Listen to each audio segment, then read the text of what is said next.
Prophet Muhammad said, "Ma min ayyamin al-amal al-salihu fiha ahabbu ila Allah min hadhihi al-ayyam." He said that there are no days that doing righteous deeds in them are more beloved to Allah than these 10 days or these days. And he was speaking about Dhul Hijjah.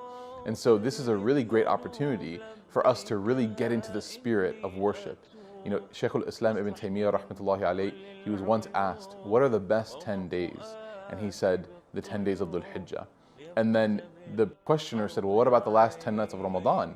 He said, those are the best 10 nights. So the same fervor that we have for the last 10 nights, I want you to picture in your mind the month of Ramadan, the last 10 nights, the masjid being packed, everyone there celebrating and worshiping together.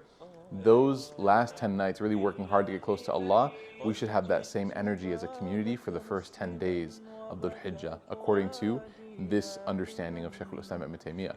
So what are some things that we can do? You know, if you're at Hajj, your itinerary is already set, you kind of got to go from here to there. You don't really have, you got to do all the sort of milestones of Hajj.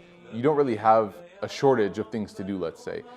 But when it comes to being away from Hajj and still trying to benefit from Dhul Hijjah, you have to come up with your own itinerary. And so I've come up with a list of things that I'm going to try to do, inshallah, and I request or I offer them and suggest them to you to join me, inshallah. The first thing is, I'm really going to focus on trying to have a meaningful relationship with the Quran and really start it off these first 10 days. You know, the Quran is the spiritual nourishment of the soul. And if a person doesn't have that connection with the Quran in a meaningful way, they're going to be spiritually dehydrated. It's just a matter of fact. And unfortunately, a lot of us end up feeling that, especially after Ramadan is ending. So we have to really make an attempt, inshallah, and really make an effort to have a meaningful relationship with the Quran, to study it in a way that is sustainable for the entire year, maybe 5 minutes a day, but to do it consistently and to grow in that relationship.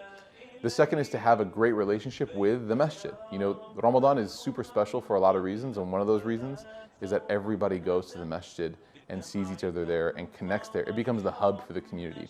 So make it a point in these first 10 days to make a relationship, a standing relationship with the masjid, inshallah.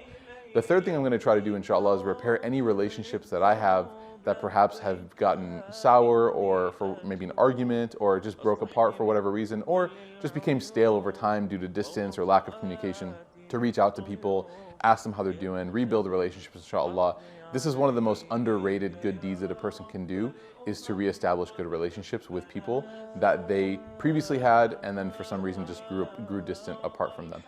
The fourth thing, inshallah, is to give sadaqah. You know, there's no shortage of opportunities to support, whether it's the refugees in Syria that are now migrating to other lands now, unfortunately, due to force, having to seek refuge in other places, whether it's Burma, whether it's Bangladesh, whether it's, you know, Central Africa, suffering from all these different sort of kinds of wars and struggles, you know, Somalia, for example. You can give and support, inshallah, or locally. You know, if you live somewhere where you can really contribute, inshallah, there's poverty everywhere and there's people in need everywhere, make sure that you contribute to help solve that issue, inshallah ta'ala, in these 10 days.